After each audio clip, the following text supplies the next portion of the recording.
We thought we'd bring a high-tech flip chart here to the Walker.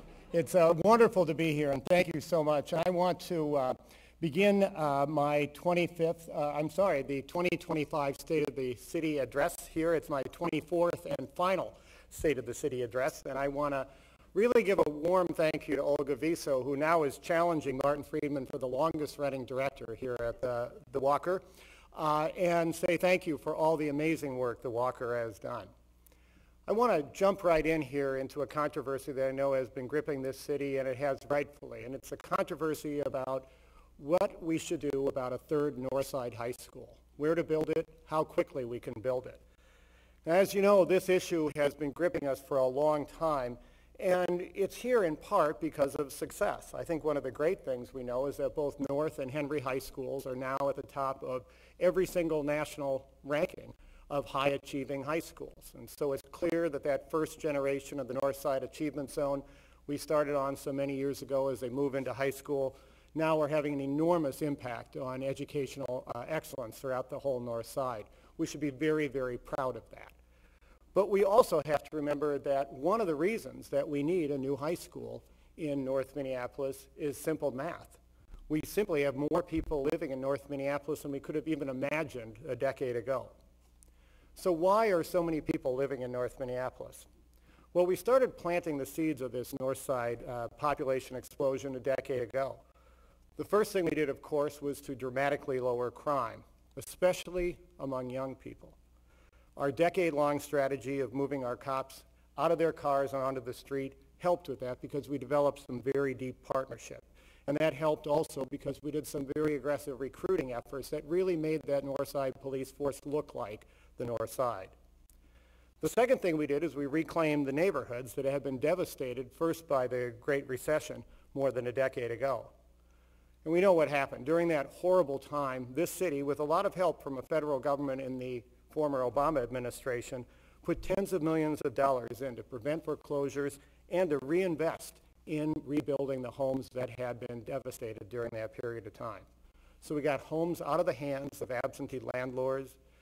We used some good creative strategies to do housing ownership, City Living, Minneapolis Advantage, and they repositioned North Minneapolis as one of the best housing bargains in the whole metropolitan area. All this work helped us keep residents in the neighborhood, and it brought in a lot of new families, too.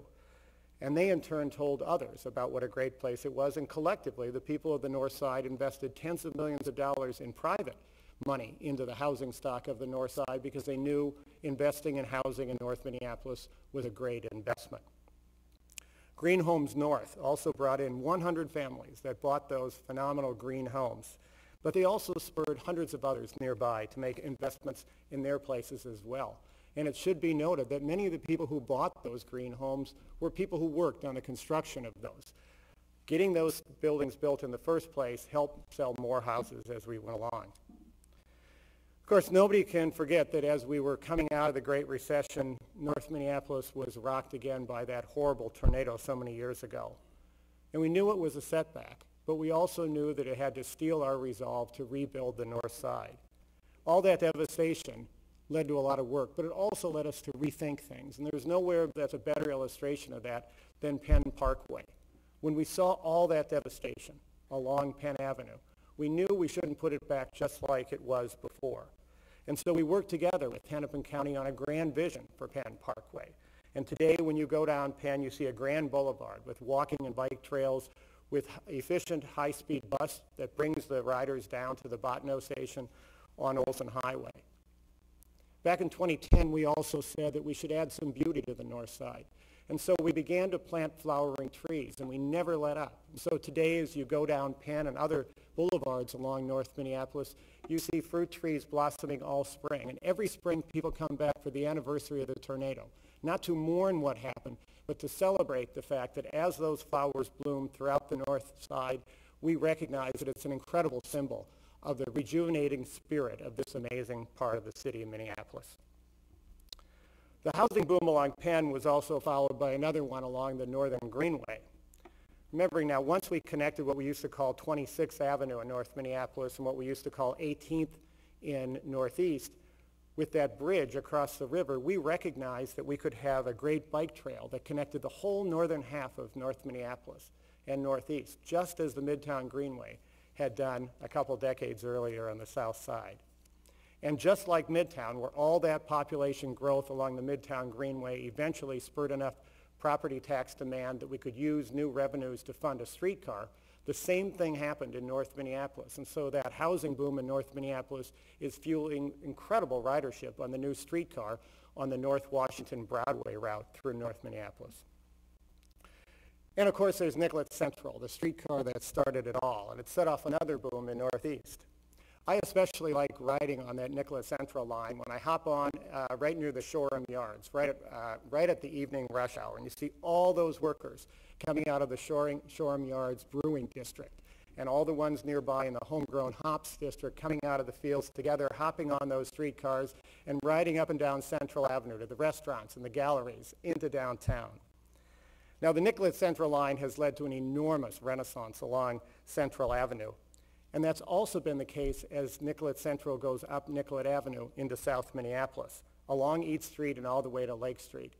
And I still, after all these years, get goosebumps as I ride the Nicollet Central line up East Street and through what used to be the back of the old Kmart building. It's hard to even remember what that was. Closing Nicollet was the worst planning disaster in the history of Minneapolis, and reopening Nicollet was one of the greatest planning achievements we have ever had in this city. And now that's one of our hottest neighborhoods, where car-free residents can not only ride the Nicollet Central line, they can go over to that wonderful stop atop 35W for bus rapid transit, or they can hop on the Midtown streetcar line that goes connecting to the two light rail lines. You don't need a car to live in that neighborhood, and that's an enormous achievement. 12 years ago, you never could have imagined that a couple that was living in Powderhorn Park could walk over to 35W and see that bus rapid transit station. One of them could hop on and go out to their job at the Best Buy headquarters that's now expanding in Richfield. Another one could go down the Nicollet Central line right to their job at the Target headquarters. That used to be a dream, and today it happens every single morning. Now, transit has really transformed this city, and now 60% of the people who come into downtown Minneapolis come by transit. That's one of the reasons why Target could add that huge new office tower without adding any more cars to the street. I love looking at that new Target tower. I obviously like the property tax base for the city of Minneapolis, but it's a beautiful structure. And it really looks incredibly compelling as you look out on it from PV Plaza, which every day is so incredibly active. PV, of course, is the gateway to the new Nicollet Green. Do you remember way back when we used to call Nicollet Green Nicollet Mall? It sounds like something out of that classic TV show Mad Men. Nicollet Mall, you know. Nicollet Green, of course, is now widely admired. It's one of the great urban boulevards anywhere in the world. And you see sidewalk cafes and boutique retail all coming together with office workers and condo residents and bikers. It's a 10-block urban park. It's a vision that we set out to do 15 years ago. We said we would connect the lakes to the river, the grand vision that finally connected and completed the grand rounds. And now with Nicollet Green, we have done that.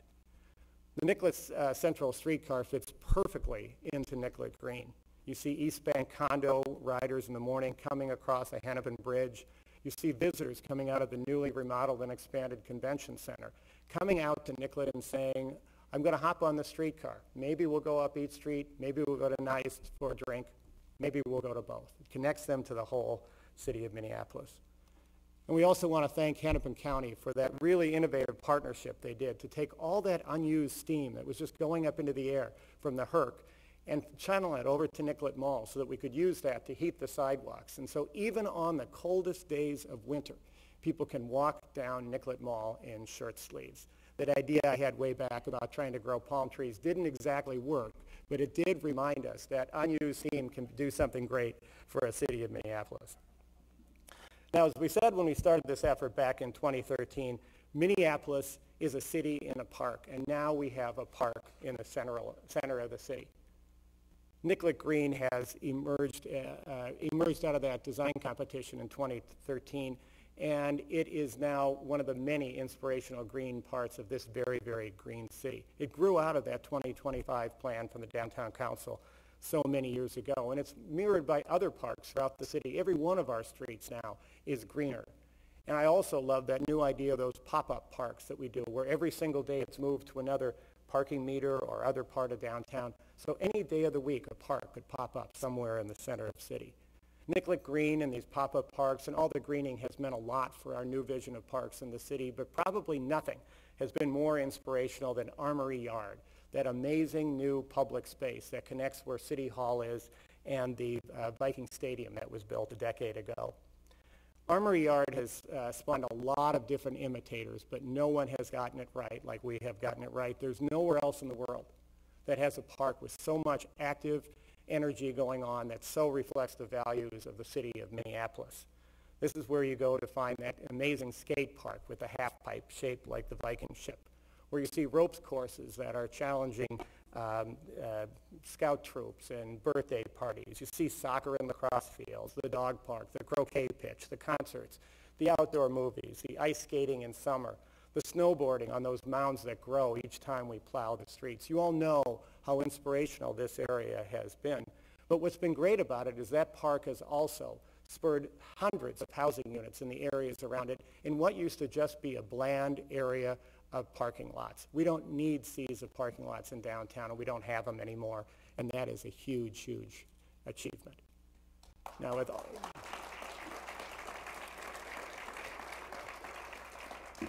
now, this demand for housing has, of course, created an availability and a necessity for new jobs. And if you want to see a great example of where that's happened, go to what we used to call the Grain Exchange, which is now known all over the world as the Brain Exchange. It's here where entrepreneurs go to the old trading floor and grow businesses that have taken floor after floor of those buildings.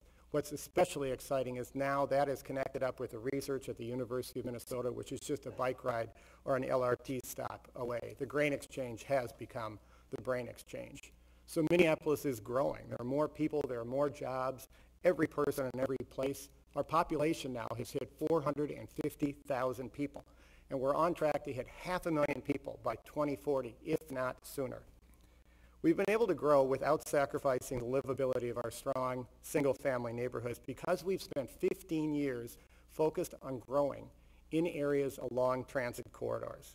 And I especially want to single out the West Bank and the Market District along the Southwest Corridor, right around the Farmers Market, which now, of course, is open 12 months a year. We did all this in order to make Minneapolis more livable and prosperous and sustainable. And it turns out this work was more necessary than we had ever imagined in the first place, because like lots of northern cities, and in fact more than almost any northern city, we are growing dramatically because of climate change.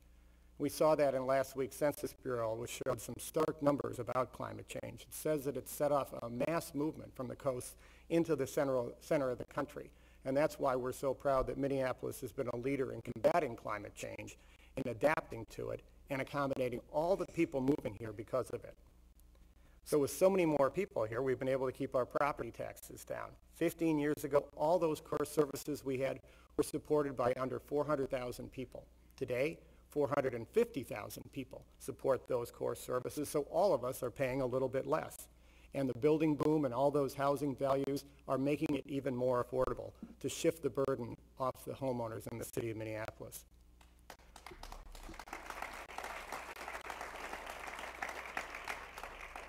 The other reason we've been able to keep property taxes down is that for the last decade we have had what we now call the era of stable budgets. Though it now feels like a long, long time ago, those first 15 years of this new century were really marked by this city going through what seemed to be one fiscal crisis after the other one. But one by one we tackled them all, debt and pensions and stadiums and all these others.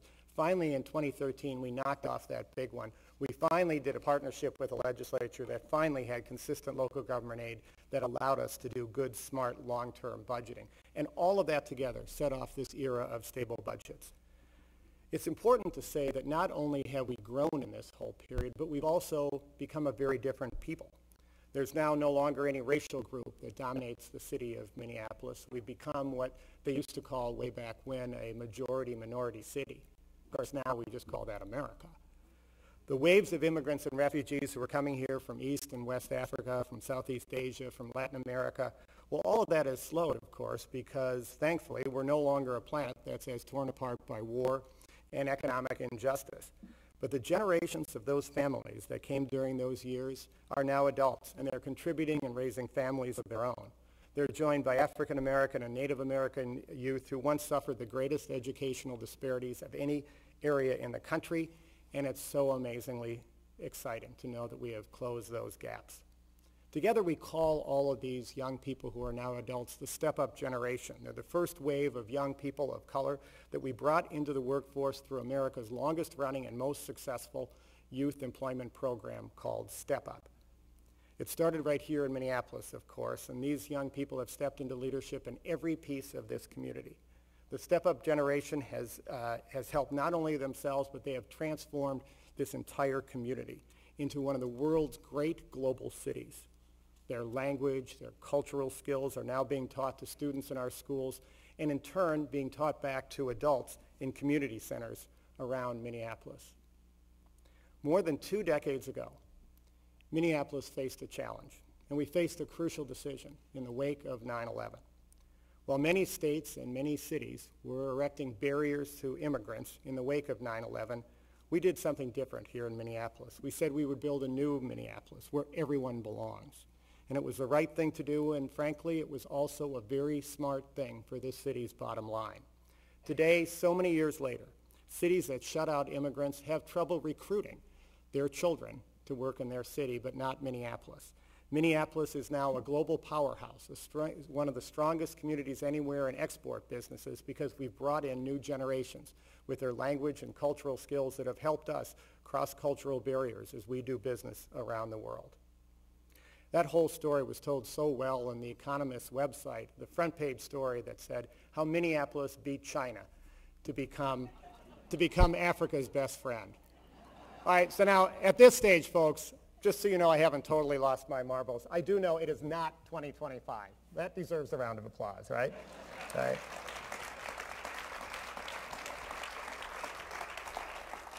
But I wanted to start that way because I thought it'd be a little better to be talking about the next 12 years than about getting all nostalgic about the past 12. But more important, every single thing we are doing in the city right now that we need to grow is dependent on us this year doing significant work that will plan for the future.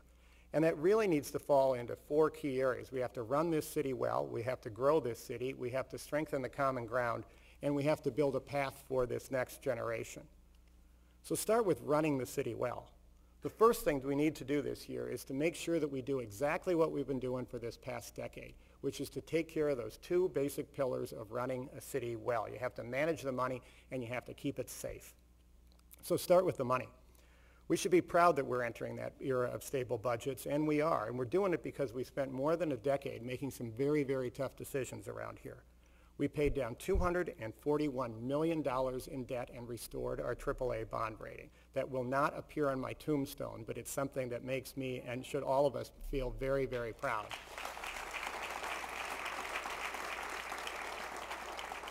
We cut spending dramatically. After inflation, our spending is down 16% since 2002.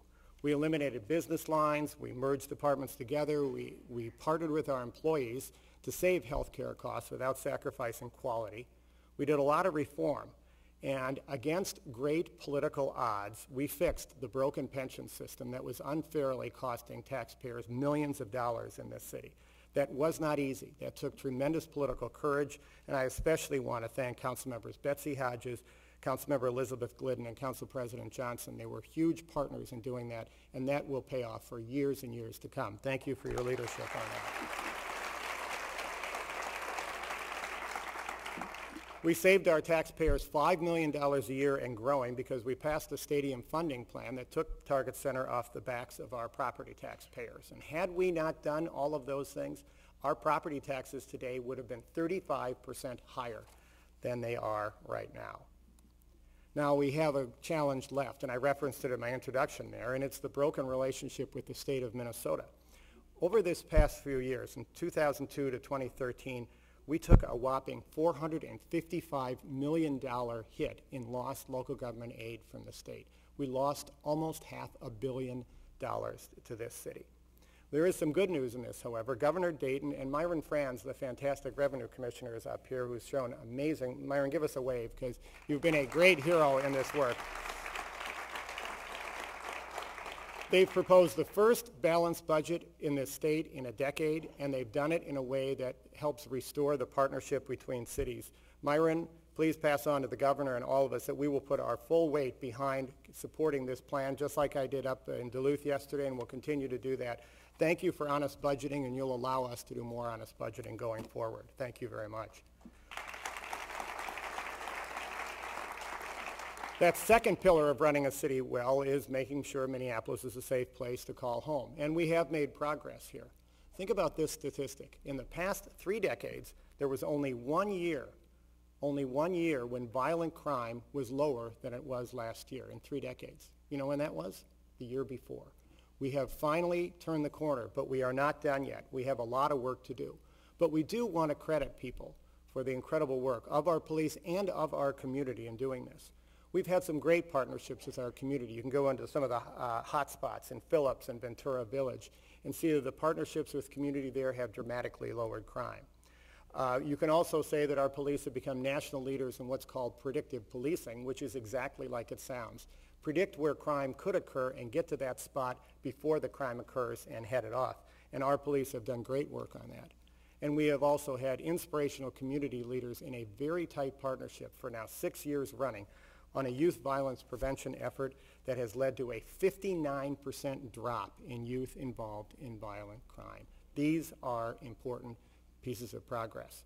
And I know that Chief Hartow knows that neighborhoods are only truly safe if the neighbors and the police are working closely together. And she's going to continue her efforts as part of 2.0 to get police out of the cars and continue to build more of those relationships out on the street. These will be lasting partnerships if they're done face to face, and the chief has made a real effort to do this. We also know the department has to look like the rest of the city. We've had some progress here. This year, for the first time in our history, the city now has 20% officers of color. 20%. That's a good start. The city is 40% people of color. So we have a long, long way to go. And you can count on the chief, with my very strong backing, to continue the work we're doing to recruit more diverse new officers onto our force. A great way to start that is the Police Explorers program, which brings in young people from our community to police mentors. They work side by side with police, they learn about the police, and in that way they hopefully become a police. And we have one of those explorers with us today. Mohammed Jama, do you want to stand up here and give us a wave? Mohammed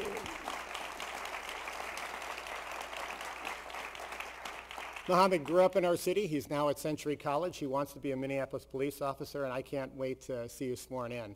If you see some old guy talking on his cell phone going through a stoplight, kind of go gentle on me, okay? But we're really excited to have you and so many others, and this is one of the great efforts that we have. We also, obviously, as I mentioned, have some very serious challenges remaining with police and safety, and the key point more than any right now is gun violence. Our police are doing a lot, but this state and national problem is going to need a lot of state and national partnership. We had a great example of that a couple months back when we were very honored to have the president come and speak to us about the success we've had on reducing gun violence. And it was very powerful to be in that room with him, with about 15 people, including victims and community people doing the work. He did most of the time he was listening, which was very powerful. We've heard his values coming out in these speeches, and it was great to have him here. It was also great to partner with Mayor Barrett of Milwaukee on a Midwestern Gun Summit, which brought together public safety officials from around the Midwest. I'll also be in Chicago Monday to be meeting with Mayor Emanuel and the Joyce Foundation, a leader in all of these efforts, to talk about what more we can do together to reduce gun violence. We will not give up this fight.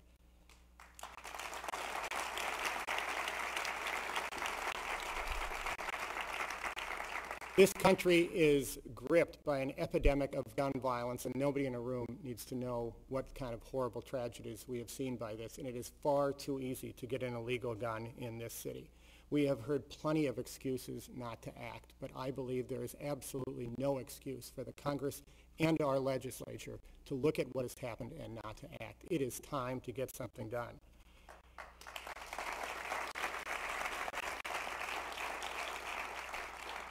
As we've seen these horrible issues of guns, I want to also call attention to the people who protect us every day. One of the horrible things that happened early in my term was a remarkable police officer named Melissa Schmidt was killed in a horrible incident that illustrated not only the terrible access to guns, but also the issues of mental health in our community. And we mourned and continue to mourn her loss. Last September 27th, our officers again put themselves in the line of duty of danger when they responded to the mass shootings at Accent Printing. They entered the building, and they entered the building when they assumed there was a live shooter at large inside. They didn't know what was there, and they went in and they saw horrible things. But they kept going, and they kept going until they found a man on the floor. His name was John Suter. John was laying there, assuming he was probably going to die. And he looked up and he saw the words on one of their jackets that said Minneapolis Police. And John said at that moment he knew he was safe. Minneapolis Police made him safe. And John is here with us today.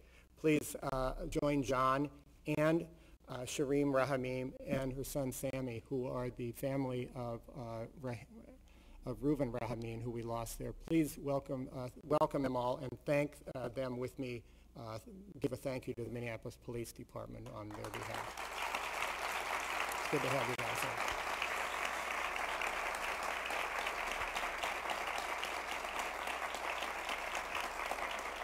Thank you. In their grief and in their recovery, they have found the remarkable courage to become state and national spokespeople on the necessity to limit gun violence.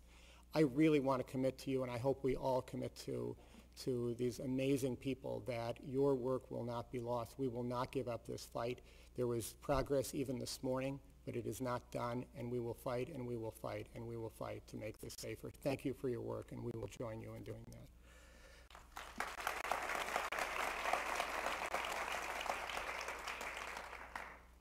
Really high tech, isn't it? We're gonna obviously keep all of that work in running the city well, but we're also going to grow it.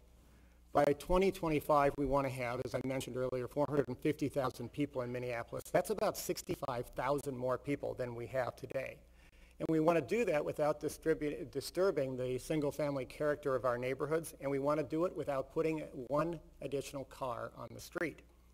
That may sound like a fantasy, but it's not. What it really is, it sounds very much like the Minneapolis of the 1950s. Back in 1950, we had 130,000 more people living within this 60 miles that we call Minneapolis. There were fewer cars on the road because they lived in very dense urban neighborhoods along streetcar lines. We can dramatically grow our population, we can improve services, and we can lower our tax burdens for everyone. And we aren't just waiting for this to happen. We have a plan to get 450,000 residents by 2025. We're not going to tear down a bunch of single-family homes. We're not going to build towers in the middle of residential neighborhoods. We're going to grow it along transit corridors. And we're going to make it possible to live in this city without a car. And here's where we're going to focus. We're going to focus on the Central Corridor, especially along the West Bank and in Prospect Park, where the Cornerstone Group has a really exciting new housing mixed-use project going there. We're going to focus along the Hiawatha Corridor at the VA Hospital at 38, at Lake Street, where a new development will also hopefully include a new permanent home for the Midtown Farmers Market. We're going to focus at Lake and Nicollet, where Councilmembers Lilligren and Tuthill and Glidden and I are resolved, as I know all of you are, in finally reopening Nicollet Avenue. We're going to focus in the Market District, that area between International Market Square and the Farmers Market, where there's a new light rail stop planned. And we're going to focus along Nicollet, where we have very significant new housing underway and where we can get thousands and thousands of more housing units if we rebuild Nicollet Mall and if we build the Nicollet streetcar line. Now, if we want Minneapolis, the one in 2025 and the one in our 2025 vision, what we have to do is we're going to have more jobs and more businesses and more housing, and we're going to have to attack the disparities in each of those areas. The motto, as Jeremy Hansen-Willis, we came into our community planning and economic development, came up with a very clear motto for the department. We want to grow a sustainable city, more people, more jobs. It's a very clear message, and I think it's the right one, but I want to add one other subtitle to that: every person, every place. We have to eliminate the economic gaps that divide Minneapolis, and in particular, the gap between white and African American unemployment, which is the largest of any of America's top 50 cities. We're number one, folks. We don't want that designation, and we have to take some tough action. Now, we didn't just wake up to this problem. Most cities are not actively involved in job training. This city has been for decades, and you can expect this coming budget of mine to be like every single one of the budgets I've delivered. Carolyn Roby, by the way, thank you for your leadership on the Workforce Council. We will continue to invest in employing hard-to-employ people, and we've had some success. Since 2002, we've placed nearly 14,000 hard-to-employ and dislocated workers into good jobs. And in 2012, the trainees in those programs were 81% people of color. So we are having success, even amongst statistics that are not what we want them to be. During the stimulus, the Obama administration launched a program called Renew to train people in hard-to-employ people in green jobs. We've now picked up the funding of that from the city, and in 2002, our trainees were 93% people of color. We also have a couple of remarkable opportunities coming up right now. One is the building of the stadium, and the other is the rebuilding of Target Center. We have set very aggressive goals for that. 32% of people of color, 6% women, and these are high goals, but they're important goals. And if anybody thinks we were kidding around, remember that Council President Johnson, Councilmember Samuels, and I stood up at the Capitol and said very clearly, we will only get involved in this project if it sets extremely high workforce goals. We will meet those goals, and we have shown we did that with Midtown Exchange, and we're going to show them we will do it again. We will meet those goals, period. We also have a really exciting new, small, but I think very promising initiative with something called the Minnesota Makers Coalition. This includes companies like J.W. Hume Leather Goods, Airtex, which is high-quality home textiles. It seems that making things in Minnesota is now a very trendy thing. And these companies are doing so well, they are expanding, and they are desperate for new people who are qualified industrial sewers, a job, frankly, I didn't really know existed in America anymore. They need them right here, and they need them fast. So responding to that, we worked with Dunwoody to set up a new training program for industrial sewers. The city is helping to create scholarships for 2 people in those classes. They'll have jobs, high-paying ones, as soon as they graduate, and we're going to expand that program. We also, today, I would like to propose something additional that we want to put in our toolbox, and it's especially to help North Minneapolis stimulate even more development. And it's really intended to attack the economic disparities there. Grow North is a program I'm proposing that will go after attracting new anchor tenants in North Minneapolis by creating some new tools. We're going to set some high standards. They have to bring at least 75 jobs to North Minneapolis. A high percentage of them have to go to North Side residents. We want them involved in green industries.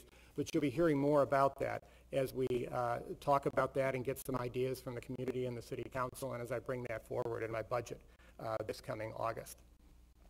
So to meet the needs in 2025, we need to grow and grow businesses, but we also especially need to grow small business and entrepreneurs. Just a couple of quick facts. Since 2002, the city has made 702 loans to Minneapolis businesses for a total of $43 million, and that leveraged $238 million and 6,500 jobs.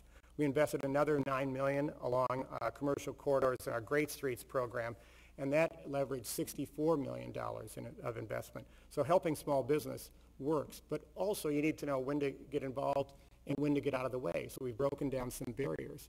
One of the most noteworthy ones, of course, is when we eliminated some of the restrictions on beer sales in this city. We've got 6 new tap rooms, more seeming to open every day. We have a tremendous beer culture. That's not only a lot of fun, but it's putting a lot of people to work. There is no excuse to drink beer that is not from Minneapolis. I expect everybody to do that. We eliminated restrictions on food trucks. 57 new ones are operating here, and now you see 3 new bricks and mortar restaurants, Smack Shack, Turkey to Go, World Street Kitchen, that all grew out of that. We even eliminated the barriers and the spacing requirements for secondhand goods. Just doing that has led to a whole new work moving forward. We also have our small business technical assistance program, which is serving small businesses, but it's especially successful because it focuses with community groups that represent people of color, and that's another of the many tools that we have going forward. But we have to recognize you've got all these people working, you also have to have more places to live. One of the things that is happening with our community is that by 2030, the population of this area over 65 is going to more than double. And this is hitting a little close to home, folks, but it's true. And so CPED is now working on a senior housing initiative that will, I believe, help distribute housing throughout the city. The goal of what they're working on is to have a senior housing project built in all of the 13 wards of the city by 2025. And in doing so, we'll do more to help the people who built the neighborhoods age there and help stay near their community, their doctors, and all of the others. We also know that the worst of the foreclosure crisis is behind us, but we still face some deep, deep challenges with that. Housing really, as we know, is primarily a private market, but we also recognize, especially in some of the hard-hit neighborhoods, especially in North Minneapolis, that if we only leave this up to the private market to heal itself, it will never respond quick enough to close the disparities in housing that we have in North Minneapolis. And that's what was behind Green Homes North, which we brought out last year. The initiative's plan is, of course, to build 100 new green homes in North Minneapolis. We knew this would work because we showed that could work so successfully in the Hawthorne Eco Village. The first 13 of those are going to be built this year. The goal is to have people throughout the whole neighborhood respond to that. So we want to attract new homeowners to North Minneapolis, but we also want people nearby to see how important that is.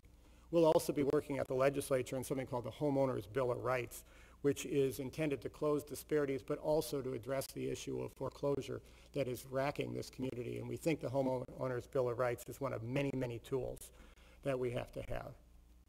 So a city on the move will have more people, more jobs, and we think we can grow by 65,000 people without adding more cars. But it's important, if we're going to do that and put all these more people here, that we also grow the common ground. And that, I think, especially means not only the common ground in general, but to build that transit infrastructure that will help us make sure we can add these more people without having more cars. We've done a lot already. You can look at the Hiawatha Light Rail Line, which is clearly a success beyond anyone's projections. The Central Corridor will now be coming on in the next year or so. Southwest and Bottineau lines are underway. We also have to really recognize that one of the most important things we've done in this community was Mark II, remaking Marquette and 2nd. Before we set out on this, Marquette and 2nd were chaotic at rush hour, and buses were jammed up, so were pedestrians on the sidewalk.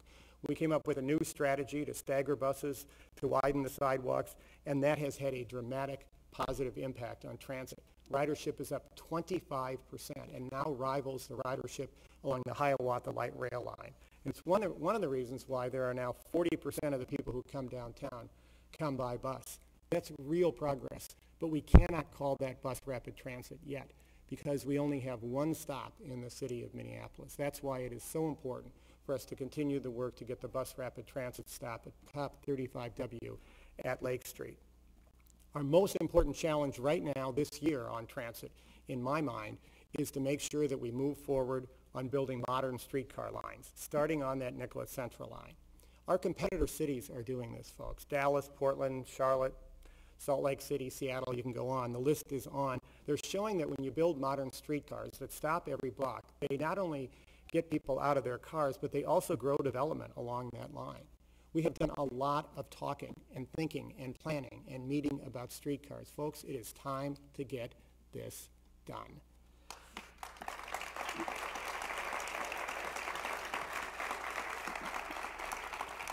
Steve Kotke and his staff and our finance staff and all the others know that we are absolutely resolved in the mayor's office, and so are the city council members, to get this done.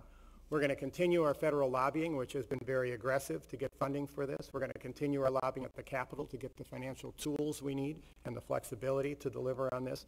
And I am intent to get a funding plan that is available to be passed by this city council this year for a streetcar, and I believe it is very possible for us to do this. Not everybody agrees with this. I understand that. But I have to say, you cannot say that you want the greenest city in America and not support the #1 infrastructure investment that will get people out of their cars. If you believe in a green city, then you believe in the streetcar vision for Minneapolis.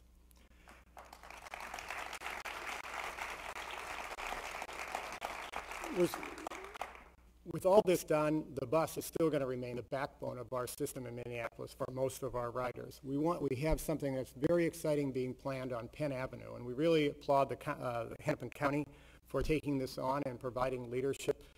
Commissioners Opad and Higgins are on this. I think it's a tremendous vision to take that Penn Avenue that was so devastated during the tornado and widen it and create more bus amenities up and down it with faster buses, with high-speed signage, better shelters. I mentioned the trees that we want to plant on that, and really make this Penn Parkway a great transit vehicle. And the final point on transit I want to make is that you can't do all this without stable funding. Governor Dayton has proposed, Commissioner Zelli has done terrific work on, and Senator Scott Dibble and Frank Hornstein have led an effort to get stable, long-term transit funding at the Capitol through a sales tax. This is a very, very important and fluid debate and discussion going on right now. We're very proud to have Senator Dibble, Representative Hornstein from Minneapolis leading this charge, and we must get this done because otherwise we will never be able to make sure that we are the transit city that we want to be. We can do all of this.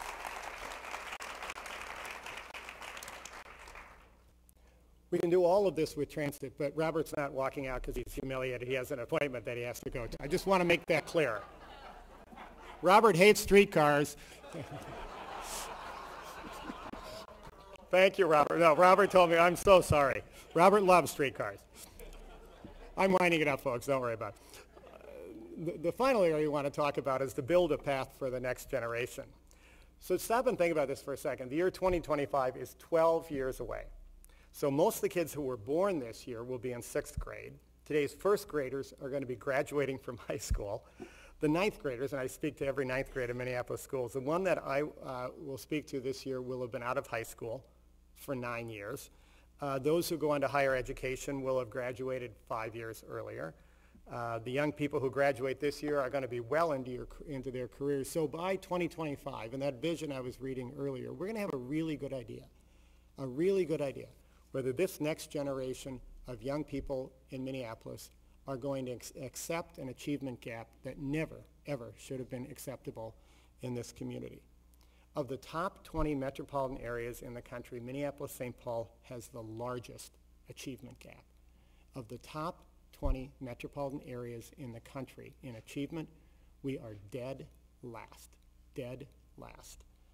So here's what that means, folks. That means that in this community, there are young people who are getting a less skilled, less effective education than other young people, and it breaks along racial lines. If we heard about another place where that was true, that a kid got a different education because of their race, we would be outraged, and we should be even more outraged that it's happening right here in our own hometown. It's a civil justice issue. It's a civil rights issue.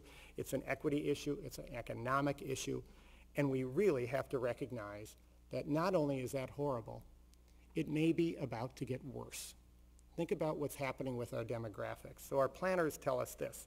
If our population grows by 65,000 people between now and 2025, that growth will be almost exclusively among people of color. So if we have this horrible achievement gap now, what will it be in 2025 if we don't take dramatic action now? We have to make sure that we don't pass this by. This is a crisis, and we know how to respond to crises. When the bridge collapsed, we didn't spend a few years talking about the problem. We didn't have a bunch of meetings to consider what we may do later. We acted, and that's exactly what we have to do with the collapse of our kids' future. There's absolutely nothing in the city charter that gives the mayor or the city council a single bit of authority over the young people in the city of Minneapolis, and I am so proud, council members, that we have not acted that way. We've done a lot in the city of Minneapolis for our young people. We've made significant investments, and they've mattered. Together with the community, we brought down teenage pregnancy rates by 47%. This is hugely important. We brought down the number of youth involved in violent crime, as I mentioned, by 59%. We brought down the numbers of kids with elevated lead levels, and these are critically important actions, by 73%. We went to the federal government with the Northside Achievement Zone and helped successfully lobby for $28 million for a Promise Neighborhood grant for the Northside Achievement Zone that's doing remarkably good early childhood work. We funded out of our budget, out of school time for the Youth Coordinating Board. All of this is good. And it's very clear to me, as I look at this issue, that the most significant issues around the achievement gap do not start in the school. They start with poverty, with mental health, with family success, with segregation, racism, discrimination. I buy all of that. But it is also an inescapable fact that our schools are nowhere nearly as successful as they need to be to close these gaps. Every elected official, every community leader, every person in this room, every person who we meet anywhere in this community who cares about the future of our kids and our city is going to have to plunge headlong into the very complicated policy and politics of making sure that we improve our schools. We have a great superintendent, and I support her on her goals. One of them is the idea that high-quality teachers and principals must be in every building. That's a very simple, common-sense statement, but it's a very complex one with no easy answers. It means that the very best teachers have to be in front of those kids with the very greatest needs, and that's going to involve some very tough work with contracts, with discussions. I've spent much time on that, but we all have to plunge into that work. It means we have to do more to reward and pay the teachers and the principals who lead those schools, but we also have to do more to remove them faster when they are not performing. It means kids have to be in school more, and they have to have more quality structured out-of-school time. Now, in this last year, we made some progress. Historically, Minneapolis had one of the shortest school days and school years of any place in the country, one of the shortest. Now, I want to applaud the school board. They added 4 more days last year, and that is a very good start, but we have to do dramatically more. That's a contract issue, that's especially a money issue, but we simply have to have our kids in school more, and the rest of us in the community have to commit to saying we're going to do more to have structured, quality out-of-school time as well. But let's also remember, when we really look at a tough issue like education, that this community has come together and done remarkable things for our young people before. We are up to this challenge. When we faced the youth violence epidemic 6 years ago, we didn't walk away, we looked right in the eye, and we attacked it. And when in 2003 we said we would have the worst year in summer unemployment in years, we didn't just whine about it. We set out Step Up. And Step Up is, as I mentioned, the #1 youth employment program in the country. We can do this. And I think Step Up is a great example of showing the success that we can have. Today, the statistics on Step Up are really simple. 86% kids of color, 93% kids in poverty, 50% immigrants. It is exactly the kind of program that we should be doing, and it's exactly what will also help us in our schools. So to illustrate why Step Up is so important, I want to finish my speech today by, for just a minute, stepping back into the world of 2025.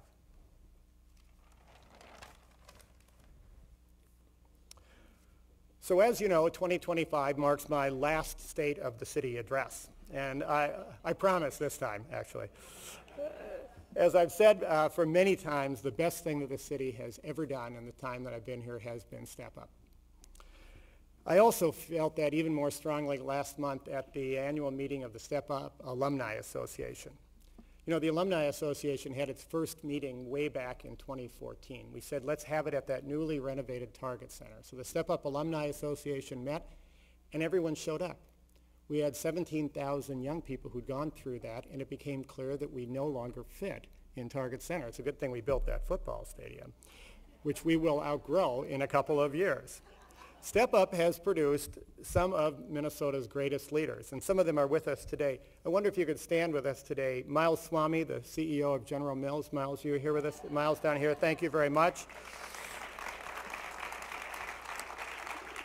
We also have Supreme Court Justice Miriam DeMello. Miriam was an intern in my office. Miriam, thank you so much. It's just terrific having you here.